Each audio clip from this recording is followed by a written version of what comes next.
And I could have waited until afterwards, but I didn't want to forget. I had this moment. I'm like, we do not want to forget to record this session. No, we don't. We don't. This amazing topic.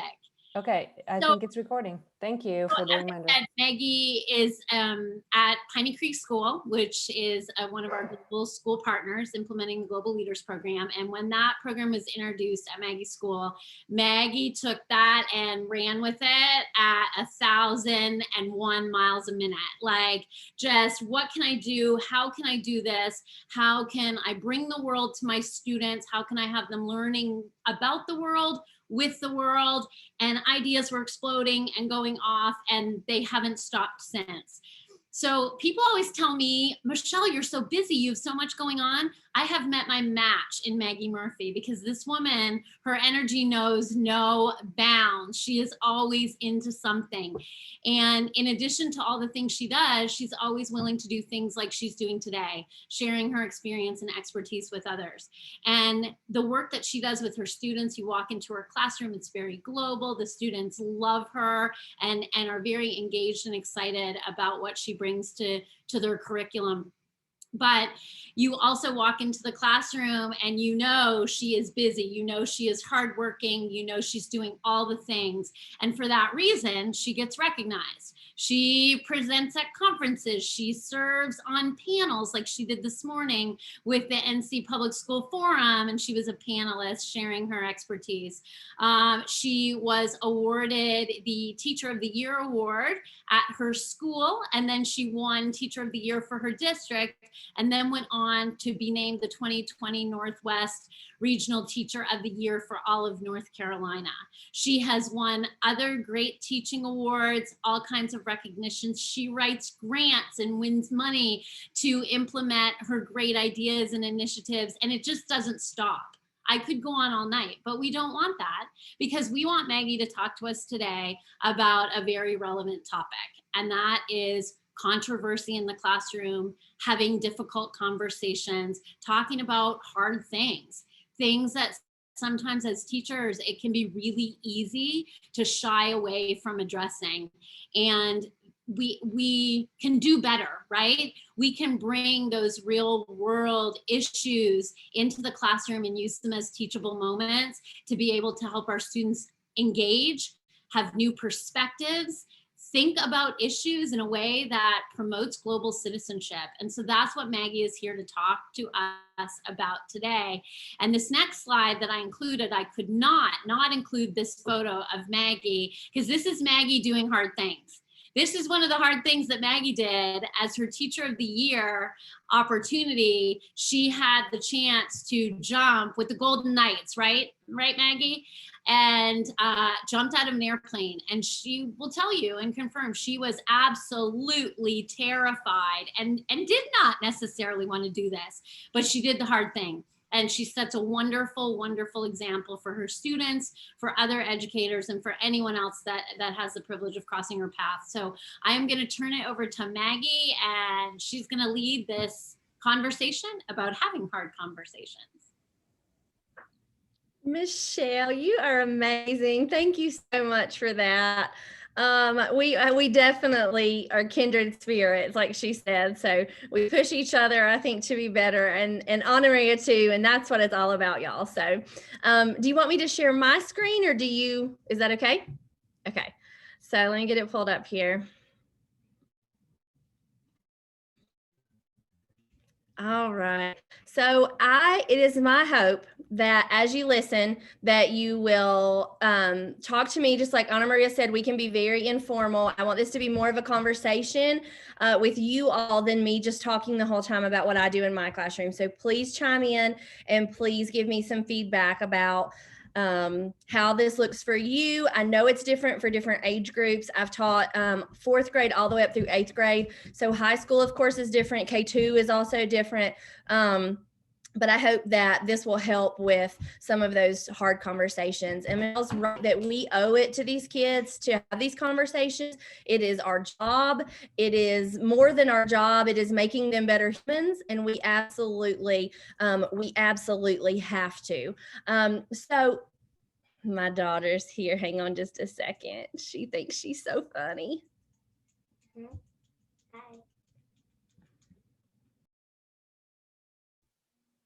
Hi.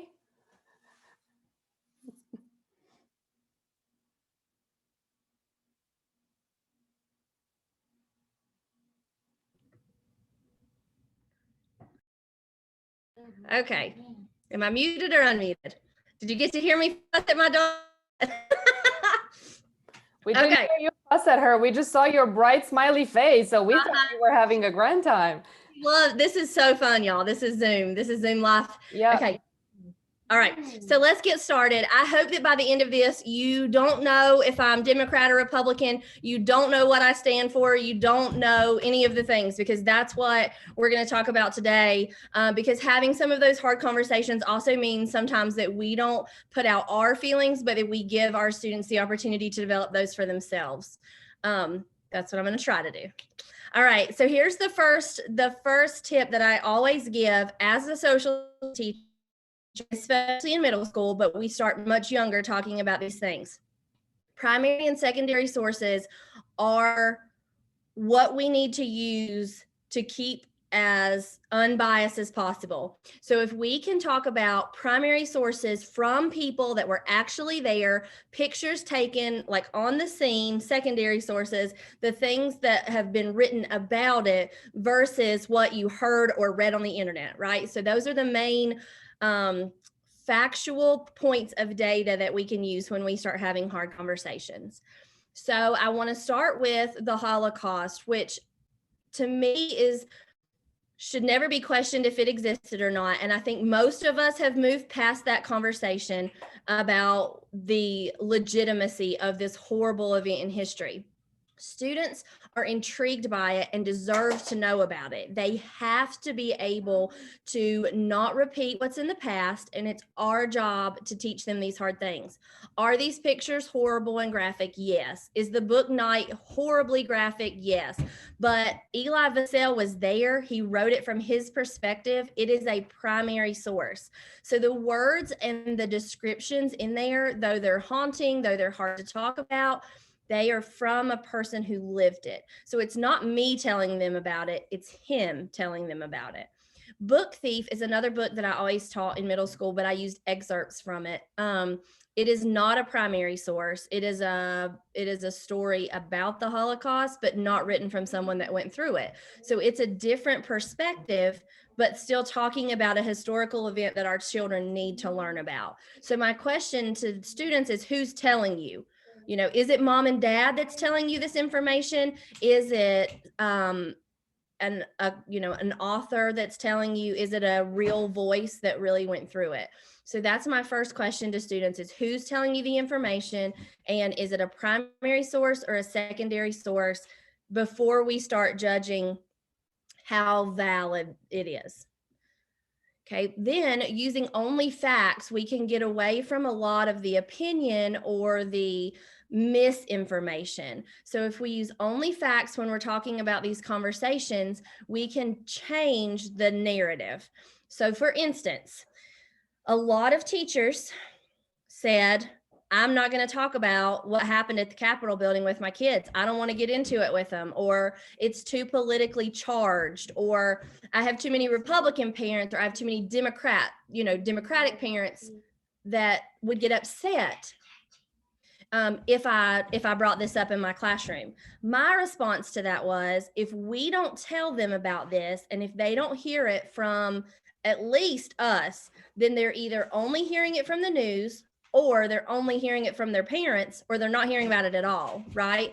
So this is something that was historical, that happened in our country, that we needed to talk about. And yes, it was hard, and yes, it was unpleasant, but the way that we talk about it really can open the eyes of our students, okay? So there were all types of perspectives. There were headlines that read that they were rioters. There were headlines that read that they were protesters. The word stormed versus the word entered, two very different pictures in your students' heads, right?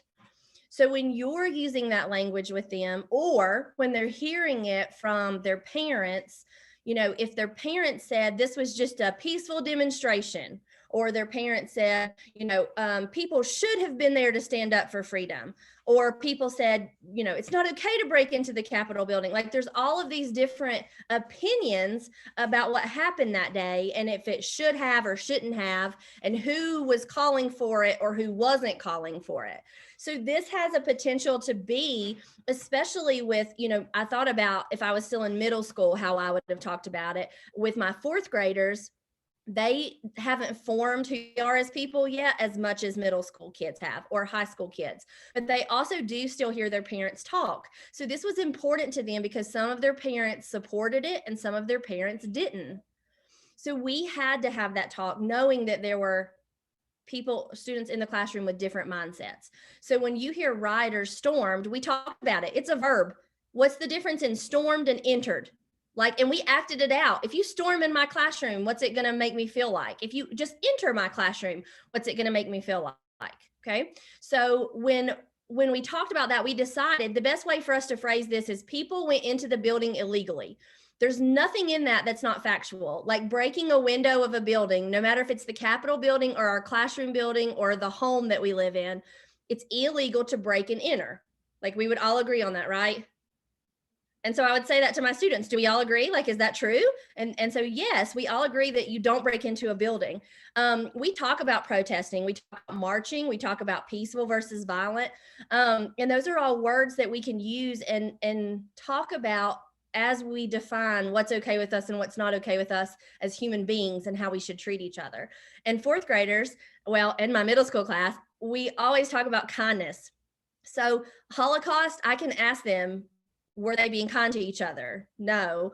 This, raid or riot or protest at the Capitol building, were they being kind? No. And so if we can get students to understand that that's the root of what we need them to be and what the root of how they want to be treated, then a lot of these conversations become easier. This kind of goes with my breaking and entering point. So when you see this photo, it has no words on it. I'm not telling them what's happening. I'm not saying that, these are Republicans or these are Democrats that are doing this. I'm not calling it Antifa. I'm not calling it anything other than I just pop up this picture and say, what's happening in this picture? And is it okay? So when we talk about hard things, it's okay for us to give them that space and give them that time to figure that out for themselves and to figure out how they feel about this picture. Like, does this picture make you feel safe? Does this picture make you feel like you have freedoms? Like, right, is this what they were trying to portray when they were breaking in or when they were busting the window? See, I kind of said breaking in right there, which probably had a little bias in it. But if I said breaking a window, that's just a fact from the picture. So we have to be super careful with our words because we know that words matter. Okay. And y'all feel free to chime in, truly. Let me go backwards. Okay, so another part that I want to talk about is getting to the root of the issue. If we can start with what is the root or why are people acting like this? When we're talking about the Montgomery bus boycotts and we talk about Rosa Parks not being able to sit in any seat that she wanted to, the kids get that. Like there's something in their mind. They've ridden a bus. They know how like people kick them out of their seats maybe, or how the big kids always get the back of the bus. Like there's something in their heads that can like relate to that, right? When they thought like, how would you feel if somebody told you you couldn't sit in that bus seat? Like they get it. And they're like, oh, that's not fair. Just because she has a different color skin. And so that's a starting point for a conversation we can have. If we get to the root of the issue that people were mad about the election, and that's why we have people that are trying to either recount votes or trying to let their voices be heard, then we're getting to the root of the issue. So when we see this picture that says Trump won and it's inside the Capitol building, we can get to the root of why did this happen? So why did the people do what they did that day? Because they were upset about this. And then we can process it as feelings, not as politics, not as one side or the other, just as people and what they're feeling and why they're acting that way. Then there's another headline on the right side that said protesters stormed the U.S. Capitol in a bid to overturn the Biden election win. So again, we have words inserted in there for us. So we see Trump on this side, we see Biden on this side. Do students have to pick a side with that? Do they have to tell me who they're going to who they would vote for if they could vote, or who their parents are going to vote for. Like, it doesn't have to be that discussion, but it can be a discussion about voting or about elections or about what happens when you don't get your way or don't win, or if you think something unfair has happened to you, because that happens to students every day. So every student in the class, probably every teacher on this call, has experienced something unfair in your life. And so we talk about, how do we process that? If something unfair has happened to me, if I've been looked over for something that I deserved, or if I didn't get something that I thought I should have, all of those emotions, we can talk about it from that perspective without turning it into a confrontational discussion. It can be a very deep conversation with our students based on, what is the root of this? What is this really about, and why is this really happening? Another time that came up within the past year has been the death of George Floyd, the death of Brianna Taylor. And these two things were also controversial, also extraordinarily hard to talk about. I would not show this image to students. I'm showing it to you as adults. They've seen it, I'm 100% sure, but it's not something I would pop up on the screen just because of the violence that's there. But when we talk about George Floyd, it's almost as if there were two sides, that he was doing something wrong. So the police officers weren't in the wrong to arrest him. But then there's the other side of, but wait a second, like, even if he was doing something wrong, did he deserve to die? Breonna Taylor was a little bit different, because there was no, well, different opinions came out about the other man that was in the house with her. But as far as her as a person, she was spotless. Like, there was nothing about her that they could defend or say that she had done wrong. So that was a very difficult conversation, in that we have two Black lives that are lost because of these incidents. So was it about the people? Was it random? Was it because he was a criminal? Because that was a word that was thrown around. Okay, so in a way, not to say any of that to students, we talk about what's the root cause of this. And so we ask questions like, let me get back to this.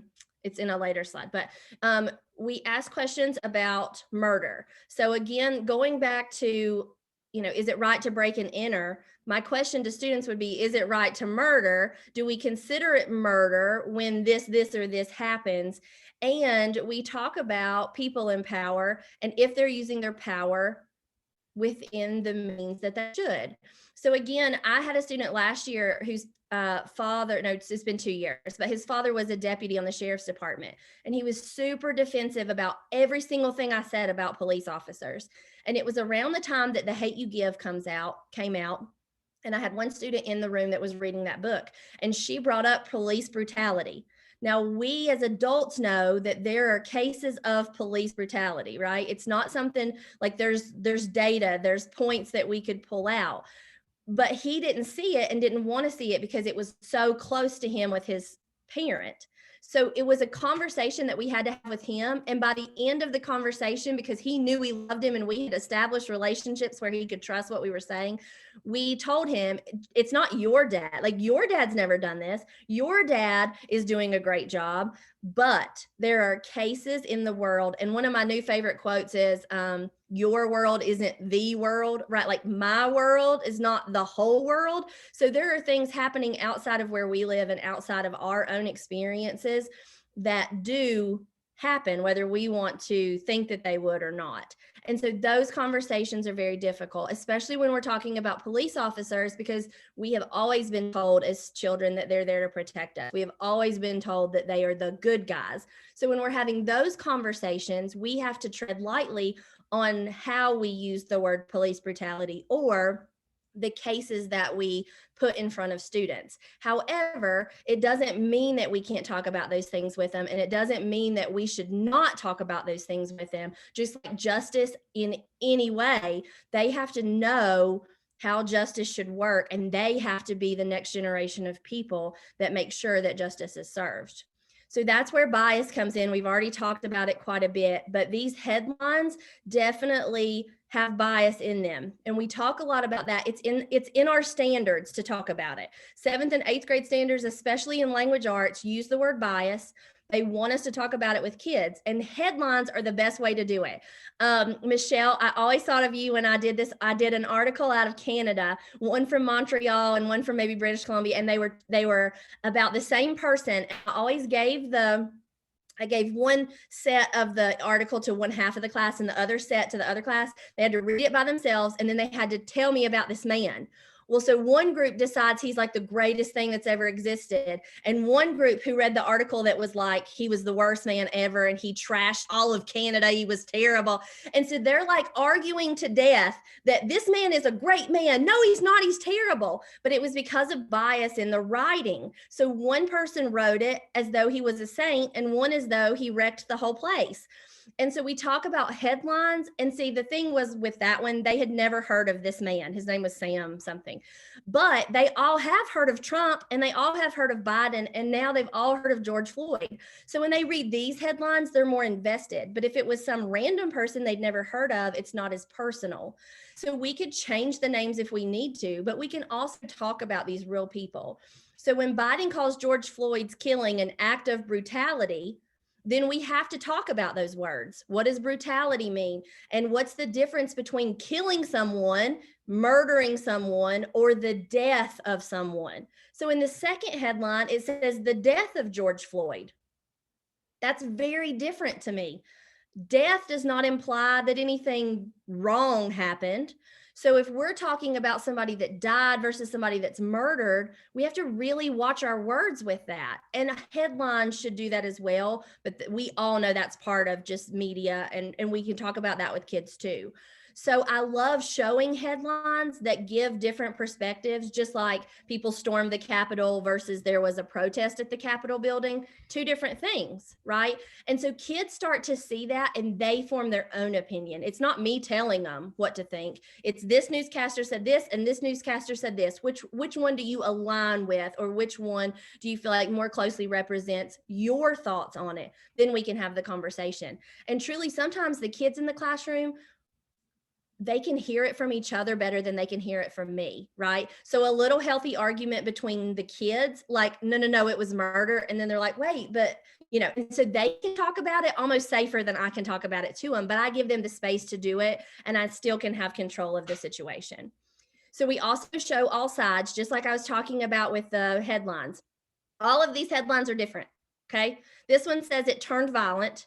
This one said a pro-Trump mob. Okay, so that brings him into it. This one says the U.S. Capitol is under siege, but it blames no one, right? Like, it's not saying Republicans or Democrats or anybody. It makes a statement that it's under siege. This one at the bottom, definitely bias, right? Like, it's blaming Trump. It's saying no ifs, ands, or buts about it. He did it. And so you're going to have reactions to that one from students, because they're going to automatically be a little bit like, wait a second, my dad said this, or my mom said this. The one in the black, kind of in the middle, calls it a hate mob. So there you have a whole nother layer of words that you have to break down with your kids. Now, are any of these perfectly true? We weren't there. I wasn't there anyway. Maybe, I don't know if any of y'all were in the area, but we don't know. We didn't experience it together. So all we have is this information, these pictures, these articles. But when we put them all together, we can decipher what our own truth is. So that's what I ask my students. What's your truth? What do you really think happened?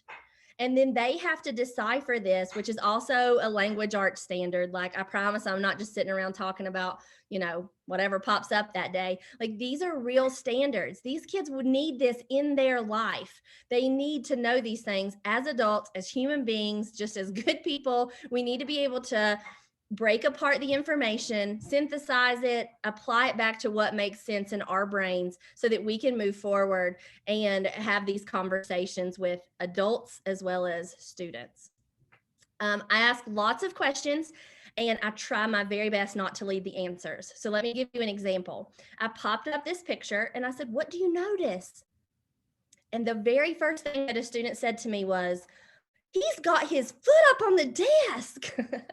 And so I said, okay, if somebody walked in our classroom, I said, pretend you have a substitute tomorrow, and he walks in and he puts his foot up on Miss Murphy's desk. What are you going to do about it? Like, are you just going to be like, oh yeah, that's cool? Or are you going to be like, hey, that's Miss Murphy's desk. That's disrespectful. I actually didn't say the word disrespectful on purpose in class, but one of my kids did come up with it. And so they weren't like, and this is the precious mind of a child, right? They weren't as worried about the broken windows as they were about that man right there with his foot up on somebody's desk that wasn't his.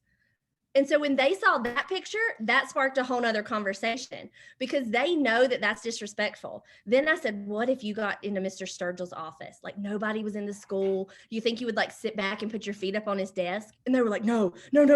They wouldn't do that because they saw that as like a form of like, I mean, they were appalled by that. Somebody would put their foot up on a desk. And so again, it wasn't a Republican comment. It wasn't a Democrat comment. I just said, like, what do you see in that picture? And they did not agree with that particular picture. The Confederate flag, we talked about a little bit from a historical standpoint. So they knew it went with the Civil War, but didn't have maybe all the information. Again, in middle school, Civil War is covered completely in 8th grade. So that to them would have been a different conversation. So if you're teaching 8th graders, that fits perfectly in to all of the wars that you go through when you do American history. 4th graders, you ease in a little bit more into this was a time in history when this happened and this flag represented this. So to see it in 2020 or 2021, you know, it's not a flag that we fly anywhere near where I live, but they do see it. Like some of them have it at their house. They said, oh yeah, we have that flag. Or, you know, but it's not one that you see publicly, like on a school building or on a state building. So that was another conversation we could have, which led to, do you think it should still fly or do you think it should not? Middle schoolers too, you know, had strong opinions about that. So I try to also talk to them about the difference between someone said and someone is. So someone said goes back to almost like the primary source, right? If someone says it, then it's a statement. But if you take what someone says and then start saying someone is, like I could tell you Trump or Biden said this or that, right? Like that's just a statement. It doesn't give me leading you to who I'm voting for, who I think is a better person, who I think is a better president. But if I say Trump is this or Biden is this, then I'm leading into addressing them as people instead of sticking with their comments. So that's one thing that I think we can be strategic about in how we address that. And what they hear their parents saying is not Trump said this or Biden said this, it's who these men are, right? And so the whole political climate during an election was a whole lot of, well, my parents think Trump is awesome. My parents think he's this. And so there was some conversations we had to have based on, okay, why did they think that? So your parents are voting for Trump. Why? What do they align with his beliefs? Or your parents are voting for Biden. Why did they align with his beliefs? And when you bring it to beliefs or you bring it to what they stand for, you're not attacking people as people. So that is sometimes helpful. This one is the hardest one for me. And this happened just last week. So it was Martin Luther King Jr. Day on Monday, and the kids came in on Tuesday. And so, of course, I had it all ready, y'all.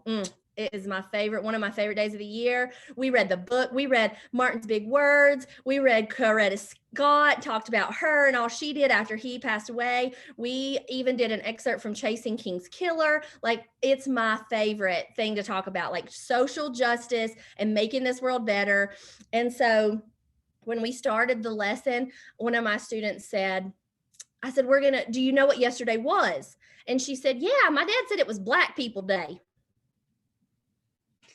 And so I wanted to be like, girl, your dad, but I didn't. I tried to just breathe for just a second. And I said, okay, I'm going to read you the story and then we're going to talk about what you just said.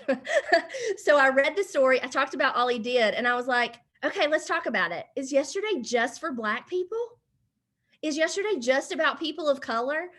And here's my favorite question to ask when we talk about Martin Luther King Jr. and Rosa Parks. If you were living during the time of the bus boycott, are you walking or are you riding? And so, boy, they looked at me like, wait a second, you think we would have walked?